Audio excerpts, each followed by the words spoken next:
এই গরমে টক ঝাল কাঁচা আম মাখা খেতে কার না ভালো লাগে। তাও আবার হয় যদি বাড়ির গাছের আম।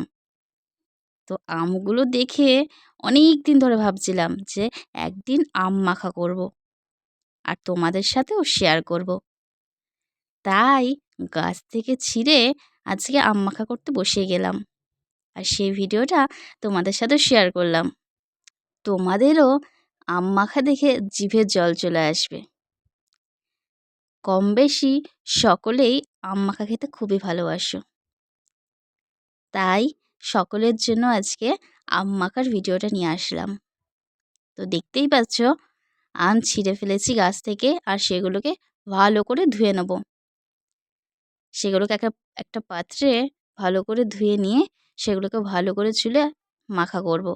তোমরা অবশ্যই সাথে থাকো আর দেখতে থাকো পুরো ভিডিওটা। আর কাঁচা আমের একটা সুন্দর কবিতা শোনাবো, আশা করি তোমাদের সকলের খুব ভালো লাগবে। কাঁচা আম লিখেছেন সুখলতা রাও। ওই ওই বাগানেতে বৈশাখী ঝরে, টুপটাপ টুপটাপ কাঁচা আম পড়ে। ছেলে মেয়ে ছুটে আয়, কুড়াবি তো ছুটে আয়, বড় আম ছোট আম গোটা আম ফাটা আম, সব নিয়ে জড়ো করি উঠানে ও ঘরে, টুপটাপ ধূপধাপ কত আম পড়ে। তো দেখতেই পেয়েছ যে আমি কাঁচা আম মাখার জন্য কত কিছু নিয়ে নিয়েছি। তো এখানে কাসুন্দি হলে আরও ভালো হতো, কিন্তু কাসুন্দি তো বাড়িতে ছিল না, তাই বলে কি আম মাখা খাবো না, কাসুন্দি ছাড়াই আজকে আম মাখা হবে। আর হ্যাঁ, শুকনো লঙ্কা এই গরমে খাওয়া ভালো নয়, সেই কারণে কিন্তু একদম শুকনো লঙ্কা দিয়ে মাখিনি, কাঁচা লঙ্কা দিয়ে লেবু পাতা দিয়ে জাস্ট জমিয়ে মেখেছি। আর খেতেও কিন্তু দুর্দান্ত হয়েছিল। আর প্রথমে আমগুলোকে ভালো করে ধুয়ে সেটাকে ভালো করে ছোকলাগুলো ছাড়িয়ে তারপরে ঘষে নিলাম। তারপর তোমাদের যা যা দেখিয়েছিলাম সেগুলো সব একসাথে দিয়ে এটা মেখে নিয়েছিলাম।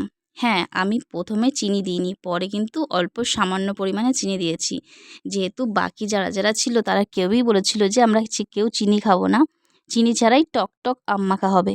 কিন্তু আমার তো আবার টক আম মাখা ভালো লাগে না, তার মধ্যে তো একটু সামান্য পরিমাণে চিনি দিতেই হবে। তো সেই কারণে কিন্তু আমি সামান্য পরিমাণে চিনি দিয়েই দিয়েছিলাম। আমগুলো কিন্তু আমার সবকটাই ঘষা হয়ে গেছে, এবার কিন্তু মাখবো। কিন্তু জানো তো বন্ধুরা, শেষ পর্বে আমি যখন ভিডিওটা করছিলাম আমার ভিডিওটা রেকর্ডই হয়নি, সেই কারণে মাখার ভিডিওটা দিতে পারলাম না। কিন্তু পরের অংশটুকু আমি দেখে ঠিকভাবে রেকর্ড করেছি। এই দেখো এরকম মাখা হয়েছে। তোমরা বলো কীরকম লাগলো তোমাদের পুরো ভিডিওটা।